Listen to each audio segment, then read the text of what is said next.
have some very interesting Pokemon choices yet again that we're about to see here as these players get into team preview in-game. Seismitoad, Toxtricity for Bingjie. What an interesting combination on the other side. We have a Sylveon and a Durant. Durant, obviously a Pokemon that Bingjie is very familiar with. Yeah, Bingjie is no stranger to Durant, and I was actually wondering when he came here, when I saw, Bingjie Top Cut, did he have Durant? No, he actually switched it up here. Seismitoad is a Pokemon who is similar to Gastrodon. Its only weakness, since it's a water ground typing, is that grass. So teams who don't have grass type attacks, which could potentially play a factor against Andrew unless he has some option of a grass attack here, has no way to hit the Seismitoad super effectively. It's also very good against water types, and what do we see on Andrew's side? A Melodic there that likes to go for Scalds or Muddy Waters or any type of water attacks. The Seismitoad can take those pretty well. Of course, we can talk about the big guy down on the bottom in Toxtricity, who is the Electric Poison typing, which is one of my favorite unique typings that we have in the game. 4 times weak to ground, but really a pretty strong typing if you're able to avoid those earthquakes.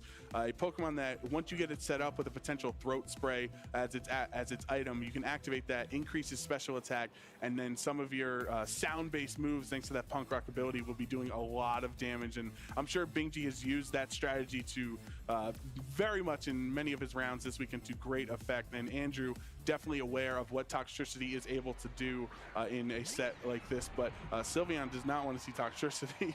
No, probably not, but that's not what's going to be on the field. Sylveon and Tyranitar for Andrew, and Bingjie leading with the Seismitoad and the Chandelure.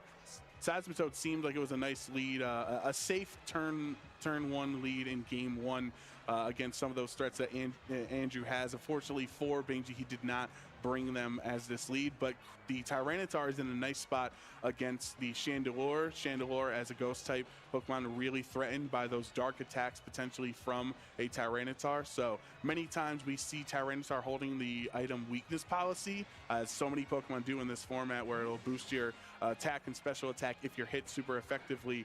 If this Seismitoad goes for a ground attack into Tyranitar, that would boost it up. But for now, we're going to see at minimum 1 Dynamax and maybe 2. It's not really a surprise to see an early turn 1 Dynamax from any player in this particular format, but Seismitoad is surely one of those Pokemon we weren't expecting to see get a chance to use that Dynamax factor, but that's exactly what Bingjie was going for in this situation, and Andrew matching that. Once again, we have a double Dynamax turn 1. Yeah, I think Tyranitar is a Pokemon that you just absolutely love Dynamaxing, because that additional HP it provides from Dynamax is able to let it tank so many more hits that it would not otherwise. So a potential Max Geyser or Max Quake shouldn't be a problem for this Tyranitar, and then he would be able to effectively use that weakness policy potentially. Well, the Max Quake is actually going to find its mark on the Sylveon, not the Tyranitar, so no weakness policy procced in this particular turn from at least the Seismitoad, but the special defense is going to rise from both of these Pokemon, and that Seismitoad is going to also show off that it has that Life Orb. Now the Max Rockfall from the Tyranitar right back at Bingjie's Conkeldurr, not doing too much damage, but Sylveon going for a yawn. The Seismitoad's gonna get sleepy on this battlefield. That's huge. That yawn is huge, because now after this next turn, Seismitoad, if he stays in, will be forced to be put to sleep and will not be able to use its 3rd turn of Dynamax there. Seismitoad actually targeting down the Sylveon slot very nicely. One, because there with the Max Quake could have had a Melodic switch in, so Max Geyser would not have done a lot of damage. And 2, he actually doesn't need Seismitoad to hit the Tyranitar, since Bingjie had Conkeldurr in the back, switching in on that turn, since the Chandelure was not providing much pressure on that turn. But he just wants to let him know Conkeldurr is there. He's not going to use it right now, but he should be aware. He should be afraid of it.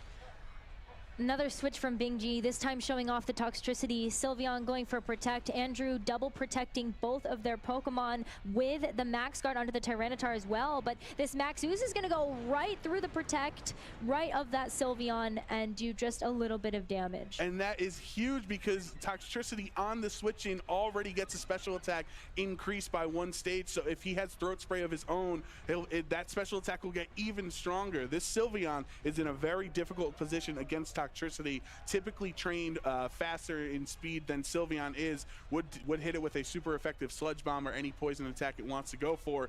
And now, unfortunately, this Seismitoad, though, since he's been put to sleep, he's going to be counting some woo-woo for the next couple of turns. So this Tyranitar is not threatened by the Seismitoad on this last turn of Dynamax here. So Tyranitar can potentially go for a Max Darkness or a Max Quake if he is running a ground attack. Of course, Toxtricity 4 times weak to ground here, so he does not want to take a Max Quake from Tyranitar if he has it. Tyranitar and Sylveon both ended up protecting, and Andrew also going to be pivoting their Pokemon right beside Bingjie. So that Sylveon going back for the Gothitelle and Conkeldurr coming out for Bingjie. Toxtricity going for a Protect, though. I guess was potentially expecting some damage coming out from this Tyranitar, but Tyranitar going for the Max Darkness, and it's going to do a big chunk of damage. This Conkeldurr has switched in twice, and he's already at 30% of his HP without ever actually staying on the field for a full turn. So, unfortunately for Bingjie, his Conkeldurr, which is his threat to Tyranitar, has not been able to get any attacks off in this set. Now, this Conkeldurr is not even able to switch out thanks to Gothitelle's Shadow Tag ability, forcing your opponent's Pokemon to switch in unless they are Ghost types. Something that is a Ghost type in the back for Bingjie is the Chandelure, which does do pretty well against Gothitelle. But for now, it's going to have to wait in the wings on the bench for one of Bingjie's Pokemon to either be knocked out or for Gothitelle to switch out or be knocked out in this situation before Chandelure can even come in here and help. Conkeldurr could go for a Mach Punch since Trick Room is currently not up on the field right now. The Conkeldurr has to go for priority if he wants to, but he can't attack anyway this turn. No, can't attack anyway, but Overdrive now from the Toxtricity. It's finally getting a chance to do something on the field with that special attack. And now the Rock Slide, though, is going to do enough damage to finish off the Conkeldurr and the critical hit as well. Yeah, it looked like that Rock Slide was just barely enough damage, as Conkeldurr does resist Rock, so a spread attack and Rock Slide and a resistance. You thought maybe Conkeldurr had a chance, but combination Fake Out and Rock Slide was enough to take it down. And this Tyranitar, really, it's been threatened by Seismitoad, been threatened by Conkeldurr, and look how many turns we're into this game, and it's unscathed at this point. The Toxtricity, though, is able to hit both of Andrew's Pokemon with that spread attack. He already has a special attack increase, so a potential Shadow Ball plus spread attack from Toxtricity would potentially knock out this Gothitelle. Oh, but there's a big reveal. That is a big reveal. The Energy Ball going right into the Tyranitar Protect. Overdrive also going to be no damage onto the Tyranitar, but it does end up knocking out the Gothitelle, so Bingjie now can pivot Pokemon. And now that, right now that Shadow Tag is gone, the Seismitoad could switch in if he wants. The Seismitoad would be able to kind of act as a sack in this situation because he is asleep. You might just want somebody else on the team to take the hit. This Intimidate not mattering to either of Bingjie's special attackers here. But with Toxtricity, with that special attack boost, it was enough for it to knock out the Gothitelle where it didn't need the coverage from Chandelure. So instead, Chandelure went for the Energy Ball. And now that Sand is over, Tyranitar has lost that one stage of increased special defense that he gets from the Sand. So now this is a regular Tyranitar who is weak to Energy Ball. He still has not had his weakness policy procced if that is the item that Tyranitar is holding. But he really doesn't want to take a super effective Energy Ball here. Bingjie's done a great job of stalling out those turns of Sand in order to deal with this Tyranitar, but Andrew wants to protect the Sand, protect the Tyranitar, and send Sylveon out in its place. That is going to mean that Arcanine gets a chance to go for Flare Blitz here, right into the Toxtricity, so Toxtricity can't get another move off. That is huge. That's critical because Overdrive would have knocked out the Sylveon and brought the Arcanine really, really low. This Energy Ball will take out Sylveon here, which is good for Bingjie, but the problem is his teammate in the back is still asleep, and I don't believe it actually, it has a somewhat of a chance to wake up, but it's not guaranteed at this point. So Bingjie really crossing his fingers here to see if the Seismitoad will wake up on this turn. Tyranitar does switch back in though, which will reactivate the Sand Stream ability, setting up Sand for the next 5 turns. And we don't know what the Chandelure's item is. You can run Focus Sash, you can run Choice Scarf, you can run a lot of different things. Cassib Berry potentially on Chandelure. Chandelure. If it is Choice Scarf, it would be Choice Locked into Energy Ball, meaning it would have no way of hitting the Arcanine, and even with the Snarl, that's going to be even less damage. Yeah, the Snarl, very important for Andrew in order to decrease the special attack from both of these Pokemon. Unfortunately, Seismitoad's going to take a turn of sleep as Chandelure goes for the Shadow Ball right into Andrew's Arcanine. Doesn't do too much damage. It's time for Tyranitar to try to get the Rock Slide off, but there's a miss. And it's an important miss. It's an important miss as the Chandelure is the one that gets the miss. Yeah, you'd much rather hit the Chandelure with the Rock Slide, as he's the one who has Energy Ball. And by switching to Shadow Ball, that reveals that this Chandelure is not Choice Scarf, does have another type of item here that lets him switch up his attacks. Of course, this Tyranitar can take an Energy Ball most likely now, since this Snarl is putting Chandelure at -2 special attack. But still, that Rock Slide would have done so much damage to Chandelure. Absolutely, but the Snarl is still doing chip damage, so that Rock Slide might just be within knockout distance. But Chandelure is going for the Energy Ball, is going to try to shoot its shot, and unfortunately, that's not going to be nearly enough, and it's going to pop that weakness policy. It's almost like he gave Tyranitar a helping hand there by activating the weakness policy. Tyranitar goes for the Rock Slide, but a double miss. That's 3 out of 4 Rock Slides there that he has missed. No way. That's so unfortunate. As a player, Andrew has to find a way to keep his mentality up, because sometimes you get in your own way when you miss those Rock Slides. This game is not over, and Tyranitar is still in a really good spot. If he can actually land these Rock Slides and hit the Chandelure, he's not threatened by Energy Ball anymore, since this Chandelure is going to continue to get its special attack drop. The only thing that would threaten it would be a critical hit through all of these Snarls, but even with that, the Sand is back up to help him with that special defense stat. So this Tyranitar, do not threat, just connect on it and you'll be all right. Oh, well, another Snarl. Makes sense for the Arcanine to continue to go for the special attack drops and the chip damage, but it's about time that Seismitoad wakes up, and unfortunately it's not going to. Another Energy Ball, because this Tyranitar has to go, and it's still going to just chip away.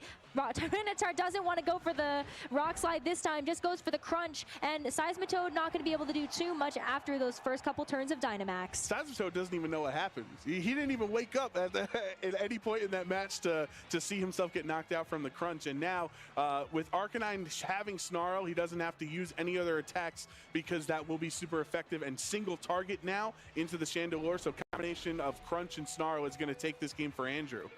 Absolutely. The special attack drops, just another animation that we've got to wait for, as this Energy Ball is going to try to chip away again, and then there's no critical hit there. Tyranitar just goes for the Crunch, and Andrew is going to take this game 1. That was really well played by Andrew there, knowing that he had to play around the Chandelure in the beginning, who potentially had Energy Ball, and that is what he revealed there.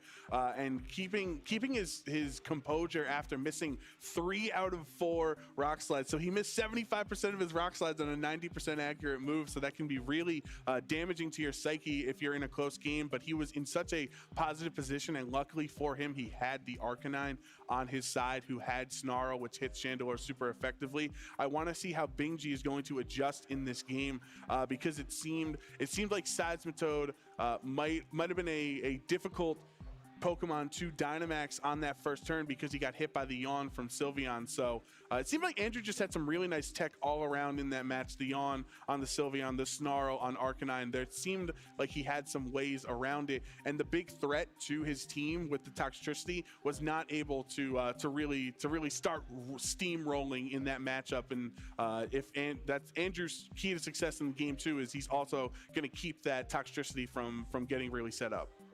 I think that something that Andrew did really, really well is just protect the Tyranitar. Like we already mentioned, how you get the special defense boost in the sand.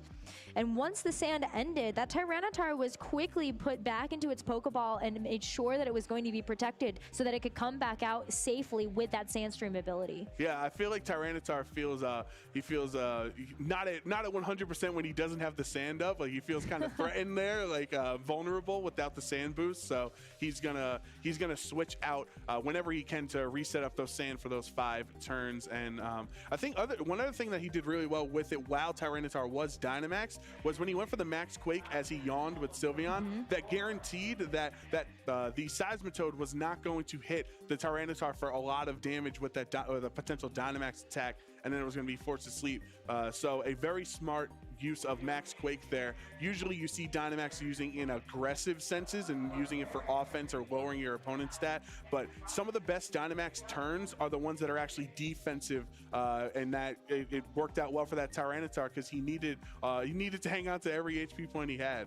I think that actually speaks to both players, how they played with the Dynamax. They ended up utilizing those secondary effects so well. We also were able to complement Bingjie's utilization of the Max Ooze to increase the special attack for the Toxtricity that ended up getting switched in, and I thought that was a really heads-up play from Bingjie. So I think that Bingjie's game plan doesn't actually have to change too much. It's maybe about mitigating the effectiveness of the Sylveon, and especially as a lead for Andrew, I think that's something that Bingjie has answers to on the team. That's something that's really cool about Dynamax, how you are able to boost your teammate on the switch in. So it's like they're really they're coming up with a big advantage when they're just entering the field. And this Toxtricity, who does hit the Sylveon super effectively with poison attacks and a +1 overdrive as a spread attack into both of his opponent's Pokemon, like you can see how important it is to get that Toxtricity rolling in a set. And sometimes, like, he does have Gothitelle, which is an answer who potentially has a psychic attack into Toxtricity. I don't know how this Gothitelle is trained for it to be able to knock it out in one hit, but if you can get a couple of special attack increases on Toxtricity, or even just the one special attack increase with those sound-based moves, he's ready to. He likes being on that big stage that he is here in Collinsville and performing for everybody. I don't know how important the Arcanine was, because usually when you bring Arcanine as a supporter, you're really relying on that Intimidate ability in order to drop the attack stat of the opposing Pokemon. Yeah, Bingjie has a lot of special attackers. I mean, most notably, the strong attacker on the team is going to be that Conkeldurr, which tends to not flourish in this particular environment except against maybe the Tyranitar. So I think that maybe for Andrew, we might not really see the Arcanine as much. And the Tyranitar covers Chandelure the same way as Arcanine Snarls were, right? Because Tyranitar has Crunch. So but the Snarls were important, you're right. Right, but if he does have Crunch, he doesn't have to worry about doing 20% at a time when he can just take the full knockout onto the Chandelure from Crunch. Ooh, I love this switch up, though. Andrew's going for something really spicy. He has that Gothitelle out on the floor with the Durant, and Bingjie also switching things up. Grimmsnarl and Seismitoad. The Grimmsnarl going to help out a lot with that Seismitoad. This is a nice adjustment for Andrew here. Sometimes when you win game one and you feel strongly about it, you go with the same plan. But Andrew, understanding that Bingjie wanted to switch it up, so he adapted and brought Durant here. Durant, being a Steel-type Pokemon, threatens this Grimmsnarl heavily. So if Grimmsnarl stayed in, which it did here, it's going to get one potential chance to use a Prankster status move and then maybe get knocked out from a Max Steel Spike. Well, there is also fake out potential from that Gothitelle. We saw it go for the fake out when it was in that turn one for game one. But Durant going to get the Dynamax factor, and it's also time for Bingjie to match that. Let's see if it's going to be the Seismitoad again. It should be the Seismitoad, and Absolutely. This time Seismitoad is not worried about a yawn since Sylveon is not on the field. Yeah. So I think Bingjie feels like he can use these 3 turns of Dynamax more effectively because he won't be put to sleep. Won't be put to sleep. Can't get faked out either because it is in that Dynamax form. So the Gothitelle going for the fake out on the Grimmsnarl. Good call there. So Grimmsnarl not going to be able to get a move. And this Max Steel Spike going right into the Grimmsnarl as well is going to get enough for the knockout with that hustle ability. And because he got fake out of there, he was not able to set up a Reflect or a Thunder Wave or anything that Grimmsnarls like to do. So that was a perfect turn out of Andrew on that on there. Of course, he'll take some retaliation from this Seismitoad when he hits this Max Geyser. But if you get rid of Grimmsnarl before it can do anything annoying to your Pokemon, that's always a win. Ooh, Durant does get a chance to hang on, so it will be able to go for another move next time. But the Seismitoad packs a lot of damage, especially with that Life Orb. And if he Swift Swim, which is very common on Seismitoad to counter against other rain teams as a water-type Pokemon, or he will actually have just doubled his speed. Therefore, this Seismitoad is now faster than Durant in the rain, and Durant it would obviously not endure another attack from the Seismitoad. So does Durant have some type of non-attack on his move slot that he can use as a max guard in this situation? or is he just going to have to either take this knockout or try to switch around or something? That Max Geyser, although it was very strong damage on turn 1, if he Swift Swim, this does help him out even more in the following turns. Well, it is going to be probably the Swift Swim because Max Geyser's moving first, but this time it's targeting down the Gothitelle and it still hangs on. So that means that, wow, Durant going for the Max Flutterby here. Right into the Seismitoad. That does a sizable chunk of damage. And it's going to lower the special attack, but it's not going to get rid of the rain. So both of Andrew's Pokemon are really low right now. So even with that special attack drop, it'd still be enough for a knockout. I like Drain Punch knocked out. What? Yeah, I really like that Bingjie ended up targeting down the Gothitelle because that Shadow Tag is definitely something that Bingjie doesn't want to have to play around. And now they have free range to pivot Pokemon and bring in something that's in the back.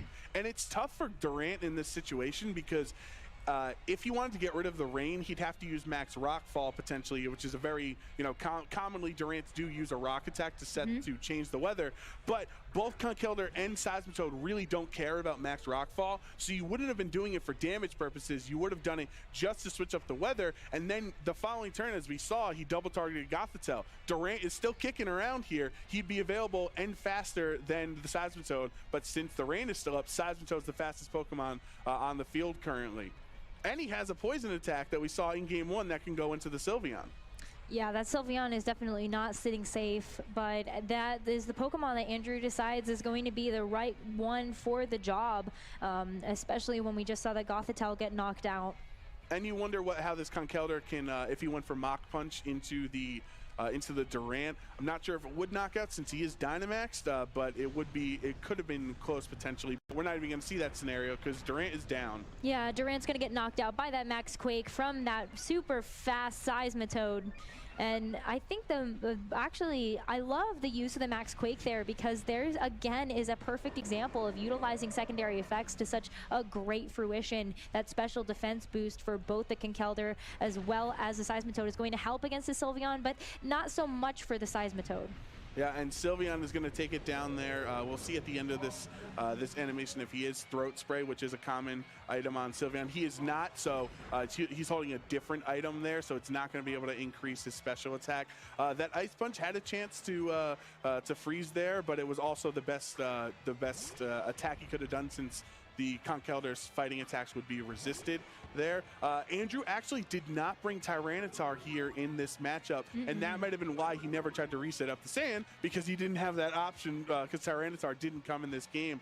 Arcanine in this situation, he can try to Snarl to counteract the Toxtricity, but Toxtricity will go for a potential super effective poison attack into this Sylveon, or those spread attacks with the overdrives, that electric attack that we saw worked so well for him worked really well when Toxtricity was actually on the field in game 1. He didn't win it, but this Toxtricity is definitely the way he can try to win this game. Well, Toxtricity going to get protected here, so Bingjie playing it a little bit safe, as is Andrew going for the Protect.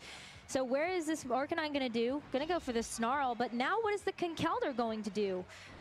It's got to be maybe a Drain Punch just to recover his HP a little more so he lives a Hyper Voice in the following turns. I think that might be the best. Or this Rock Slide super effective if it hits. Yeah, it looks like it is going to connect with the Arcanine, so that's going to do a decent chunk of damage, maybe about a third of its HP. This is definitely coming down to the wire. This is such a close game between these two players. It's not doing as much damage as Bingjie would like because the Conkeldurr was intimidated by the Arcanine, so that is -1 damage. Now it's going to do no damage here also since he protected, and we also haven't seen its item yet, so it could have a Figgy Berry. Sludge Bomb into the Sylveon is enough to get the knockout, so Sylveon not going to be able to get a second attack off. And the Rock Slide, unfortunately, going to end up missing the Arcanine because of the Protect, but the rain has now stopped. The battlefield dimensions are back to normal, and it is a 2v1. And the Bingjie's totally fine with that Rock Slide going into Protect because he got rid of Sylveon here. It's Arcanine versus 2 Pokemon. Every turn, Arcanine wants to go for a Snarl that leaves himself wide open to super effective Rock Slide damage. And then if he wants to go for a Flare Blitz into the Conkeldurr, then he's going to take single target overdrive damage from Toxtricity, who is a really strong special attacker even with the Snarl decrease. So this Arcanine's in a really precarious situation. Flare Blitz just trying to chip away, but Sludge Bomb going to be enough to get the knockout. Now it's going to be tied up here. Bingjie gets 1 game and Andrew has 1. Bingjie made a really strong adjustment there. Super strong. With the Seismitoad. Also fortunate that Andrew did not lead Sylveon. Obviously, is that way he wasn't put to sleep. But the fact that Seismitoad does have Swift Swim and he's able to set up his own rain without a teammate, say a Pelipper, to set up the rain for him, or a prankster Pokemon that would use Rain Dance. He's self-sufficient enough as a Dynamax Pokemon to cause a lot of havoc with Max Quake or Max Geyser, and then also make himself really fast the following turns after rain is set up. And that's the one thing that makes Durant work well, is that he's faster than so many other things in the format. And when you give yourself Swift Swim, this Durant is not able to endure those attacks, especially in the rain. So Andrew is going to have to need an adjustment in this set of what is his answer against Seismitoad. As we've now seen 2 matches, none of his Pokemon have grass attacks, and that is Seismitoad's only weakness. So the Yawn seemed to be the best bet. So does Bingjie adjust with that and have Toxtricity as an option next to Seismitoad to say, if you want to Yawn my Dynamax Pokemon, you're going to have to take this Sludge Bomb with your Sylveon, which I don't know if you can. That's what's so interesting with this match, and I love that we ended up having a game 3 in this spot, because I did feel like this matchup was closer than the first game really showed.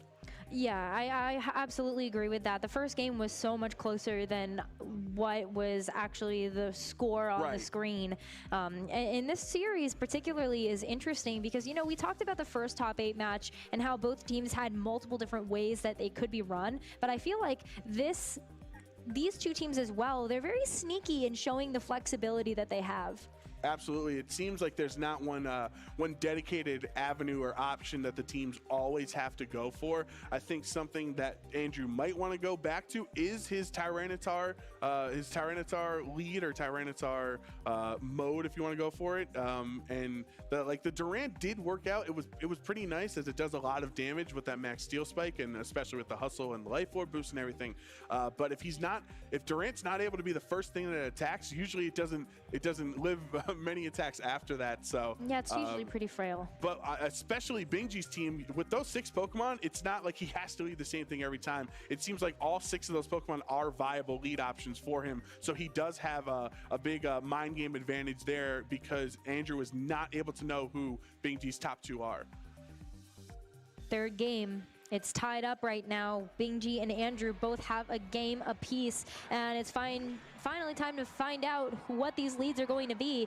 Gothitelle and Durant again for Andrew, and Bingjie again switching things up with the Chandelure and the Conkeldurr to start. 3 different games from Bingjie with 3 different leads. I love the adaptation from him in this set. Chandelure is doing really well in this situation against Gothitelle. Obviously, Bingjie's Pokemon cannot switch out, as Gothitelle is still on the field, so that Shadow Tag ability is in effect currently. But if Gothitelle decides to switch out because it doesn't want to eat a Shadow Ball from Chandelure, and I wouldn't blame him, honestly, for trying to switch out as Gothitelle here, it would reopen them for switching, but instead this Heat Wave will still do some solid damage to it. And no Fake Out, actually, from Gothitelle. So did he go for Trick Room?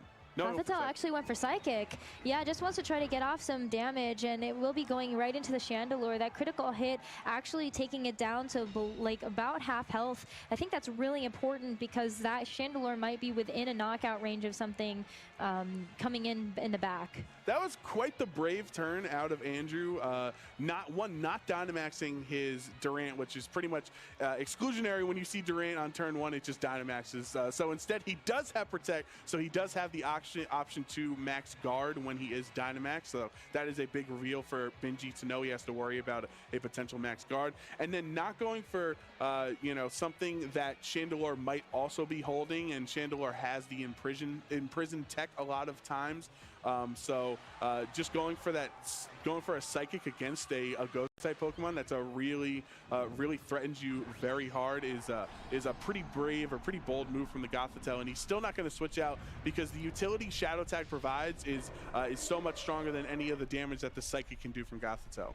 And also in this situation, Andrew really wants to try to target down both the Chandelure and this Conkeldurr. This Conkeldurr is going to threaten so much damage, but as is that Chandelure. And yeah, you're right, that Chandelure going to get knocked out from the Max Quake coming in from the Durant. Durant wants to get as much value as possible before a potential Seismitoad comes in the back. And Psychic potentially into this Conkeldurr would be super effective damage too. So there it is. Yeah, Gothitelle is doing a lot of offensive pressure with 2 Psychics. Yeah, that's really interesting because a lot of times you see the Gothitelle kind of act as more of a supportive Pokemon. And the fact that it's able to do so much damage in the face of these Pokemon from Bingjie is actually very impressive. The Psychic the previous turn was great from the Gothitelle because, one, it broke a potential Focus Sash on Chandelure. We don't know if it was holding that item, but if it was holding Focus Sash, that Max Quake would not have knocked out. So that's why he needed those 2 attacks, which was perfect. And Durant from Max Quake has increased both the Gothitelle and the Durant special defense by 1 stage. Gothitelle already has a ludicrously high special defense stat, so that only helps it even more against this Seismitoad who has those special attacking ground and water type attacks here. So Durant is on his 2nd turn of Dynamax, but this is going to be Seismitoad's 1st turn of Dynamax, so he will have that potential 1 additional turn of Dynamax in a couple of turns here for an advantage. But let's see if Seismitoad even lasts long enough to get to that point. It's going to have to be a similar game plan to before, where maybe going for the Swift Swim, but instead actually going for the Max Guard, which is going to eat that Max Flutterby from the Durant. So that's a great turn of stall from Bingjie, but Gothitelle gets a chance to go for yet another Psychic, and that brings it so low. Conkeldurr, though, gets to go for the Ice Punch, and I think is hoping for at least some knockout or the freeze. Wow, they both really low, that Gothitelle and the Conkeldurr. It seemed like the first Psychic didn't do 50% to the Conkeldurr, so maybe Andrew was hoping for some more damage on that one, but it was not enough, and now Gothitelle goes down. Yeah, Gothitelle going to get knocked out to the Mach Punch coming in from Bingjie's Conkeldurr, but the Max Flutterby is finally going to connect into the Seismitoad and does so much damage. But again, like we saw in that original calculation in Game 2, it's not enough. And obviously lowering the special attack, which is huge because now the Durant is effectively like +2 special defense since it's +1 and -1 if you want to add it up that way. Doesn't exactly add up that way, but you can kind of look at it that. And look how much better.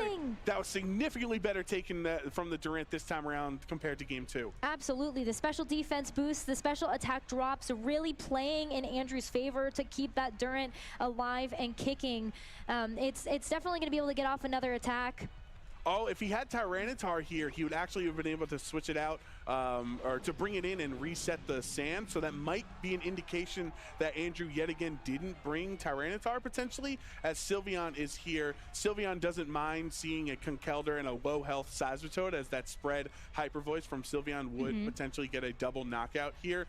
And Durant does have Protect, so he could try to go for a normal Protect on this turn and endure this Max Geyser on Seismitoad's final turn of Dynamax. And Sylveon, we saw it yawn in Game 1. Can it go for the same thing and put that Seismitoad back to sleep? Because that's the game that Andrew won, was when Seismitoad was asleep, and that's might be a potential win condition for him. We'll have to find out. Durant doesn't want to stay, though, especially when it's going to be down in its normal form. But there's the Tyranitar. There it is. It's going to reset the sand. This was incredibly intelligent from Andrew, because now this Seismitoad from Bingjie can't take advantage of the Swift Swim ability that it has. Conkeldurr also making a swap out, doesn't want to see this Sylveon, but Toxtricity absolutely does. Max Geyser from the Seismitoad will be able to connect with this Tyranitar, though, so getting it on the switch in is going to proc that weakness policy that we saw from Game 1. And that Tyranitar switch-in actually baited Toxtricity to come in this slot because it was Sylveon at that point. So Toxtricity wanted to come in to try to threaten that Sylveon. So a really smart call, saving that Tyranitar for that switch into the Durant slot, excuse me. Yeah, that was a really heads-up play by Andrew, and that Hyper Voice just going to get some chip damage onto the Toxtricity, but more importantly, getting the knockout onto the Seismitoad. Now, Bingjie down to their last 2 Pokemon. It's going to be Toxtricity and that Conkeldurr, whereas Andrew still has that Durant in the back. And look how low health this Conkeldurr is. He can go for a Mach Punch, and by Tyranitar having around 40% of his HP, it looks like, that Mach Punch probably does knock out, since it is 4 times super effective and Conkeldurr is so strong. But for him knocking out the Tyranitar, it's going to be at the cost of this Conkeldurr going down here. The Quick Attack, though, stops Mach Punch. Quick Attack! It is going to go first. That's going to be the Conkeldurr going down, and Andrew now has to just deal with this Toxtricity. Sludge Bomb, though, into the Sylveon. Not enough. Not enough. So Tyranitar gets a chance to go for the crunch and get some damage. That's a +2 crunch. That is a +2 crunch, and Andrew's going to take the set. Wow, beautifully played last couple of turns from Andrew in that situation, and he is going to move on to top 4 in Collinsville here. Unfortunately for Bingjie, his chance at redemption from going from second to first in the finals is not going to happen. The